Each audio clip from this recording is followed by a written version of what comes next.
நாடு முழுவதும் பொருளாதார ரீதியாக பின்தங்கிய மக்களுக்கு உதவியாக நியாய விலைக் கடைகள் மூலம் உணவுப் பொருட்கள் தொடர்ந்து வழங்கப்பட்டு வருகின்றன. இதன் பயனாக பல கோடி குடும்பங்கள் அடிப்படை தேவைகளை எளிதாக பெற்று வருகின்றனர்.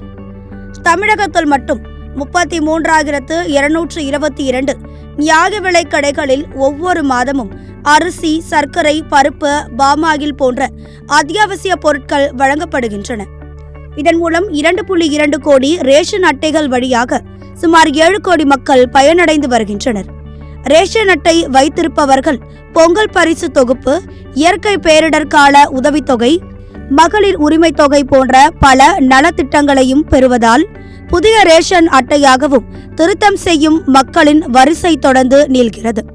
இதனால் பலர் உணவுப் பொருள் வழங்கல் அலுவலகங்களுக்கு நேரடியாக சென்று விண்ணப்பிக்க வேண்டிய நிலை உருவாகியுள்ளது. இந்த சூழலில் பொதுமக்களின் சிரமத்தை குறைக்கும் நோக்கில் ஒவ்வொரு மாதமும் 2வது சனிக்கிழமை ரேஷன் அட்டை திருத்த முகாம் நடத்தப்படும் என அரசு அறிவித்தது. அதன்படி வரும் டிசம்பர் 13ஆம் தேதி காலை 10 மணி முதல் மதியம் 1 மணி வரை சென்னையில் உள்ள உணவுப் பொருள் வழங்கல் மற்றும் நுகர்வோர் பாதுகாப்பு துறையின் 19 மண்டல உதவி ஆணையாளர் அலுவலகங்களில் முகாம் நடைபெற உள்ளது. குடும்ப அட்டையில் பெயர் சேர்ப்பு, நீக்கம், முகவரி மாற்றம், கைபேசி எண் பதிவு போன்ற அனைத்து சேவைகளும் முகாமில் வழங்கப்படும். மேலும் நியாய விலைக் கடைகளுக்கு நேரில் வர முடியாத மூத்த குடிமக்களுக்கு அங்கீகார சான்று வழங்கப்படும். கடைகளின் செயல்பாடு அல்லது சந்தையில் விற்கப்படும் பொருட்கள் தொடர்பான குறைகளையும் பொதுமக்கள் இந்த முகாமில் தெரிவித்து தீர்வு பெற முடியும் என அறிவிக்கப்பட்டுள்ளது.